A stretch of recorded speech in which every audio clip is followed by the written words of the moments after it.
کہتے ہیں کہ اگر لجنہ اپنے اجلاس میں باجماعت نماز پڑھنا چاہے تو کیا ان کے لیے اقامت کہنا ضروری ہے؟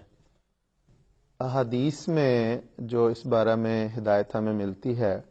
وہ حضرت صلی اللہ علیہ وسلم کے الفاظ اس طرح ہیں.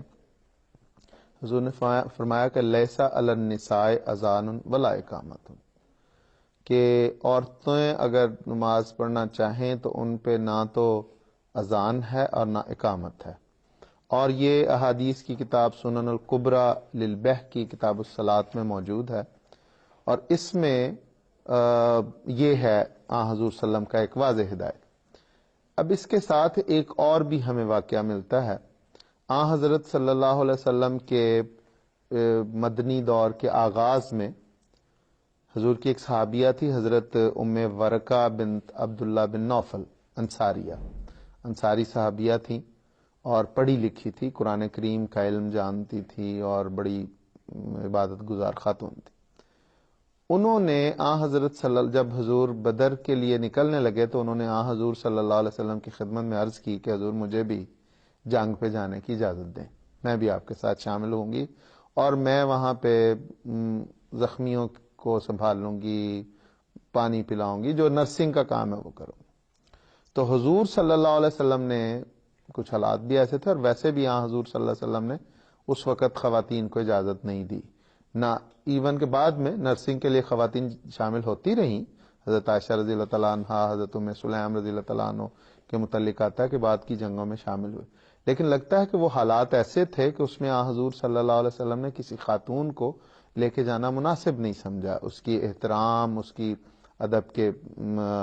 حفاظت کے پیش نظر. بہرحال تو حضور صلی اللہ علیہ وسلم نے حضرت ام ورقہ رضی اللہ تعالیٰ عنہ کو فرمایا کہ آپ گھر میں بیٹھی رہیں تو آپ کو یہیں پہ شہادت کا مرتبہ مل جائے گا. اور کہتے ہیں کہ پھر ان کا نام بھی شہیدہ پڑ گیا کہ حضور صلی اللہ علیہ وسلم نے ان کو شہید کہہ دیا تو بس شہیدہ ہی ہیں. وہ کہتی ہیں کہ انہوں نے بعد میں کسی وقت حضرت صلی اللہ علیہ وسلم کی خدمت میں عرض کی کہ حضور میں چاہتی ہوں کہ اپنے گھر میں کچھ خواتین ہم اکٹھی ہوتی ہیں تو ہم نماز باجماعت پڑھ لیا کریں، تو اگر حضور اجازت دیں تو ہم وہاں پہ اذان کا انتظام کرنا چاہتے. تو حضور نے انہیں تو خواتین کو اذان دینے کی اجازت نہیں مرمت فرمائی، بلکہ ان کی اس خواہش کے پیش نظر کسی مرد، ایک بڑی عمر کے مؤذن کو وہاں مقرر کر دیا جو ان کے ہاں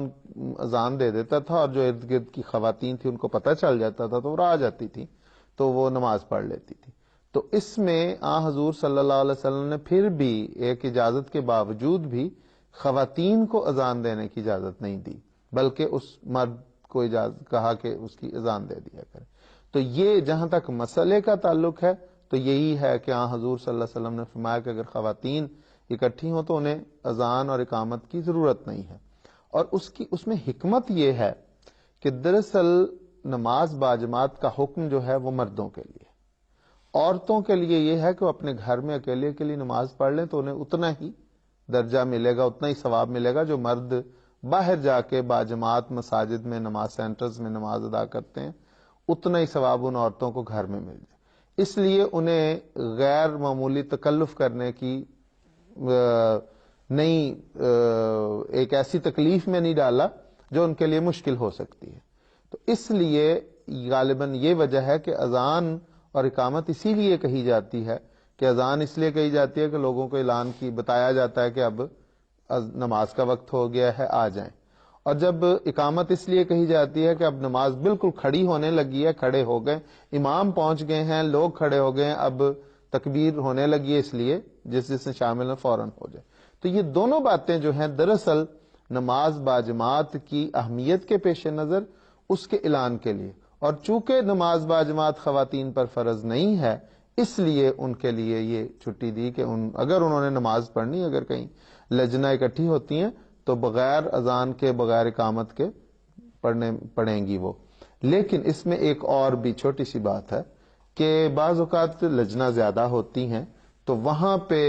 ان کو بتا دیا جائے کہ اب نماز کھڑی ہونے لگی، اب آ جائیں نماز. تو یہی ایک اقامت کا جو فائدہ ہے وہ اس طرح بھی ہو سکتا ہے کہ ان کو اطلاع دے دی جائے کہ اب نماز ہونے لگی، آپ آ جائیں۔ تو مسئلہ یہی ہے کہ ان پہ حضور صلی اللہ علیہ وسلم کا واضح ارشاد ہے کہ خواتین نہ اذان دیں گی نہ اقامت کہیں گی۔ یعنی یہ جیسے آپ نے بیان فرمایا کہ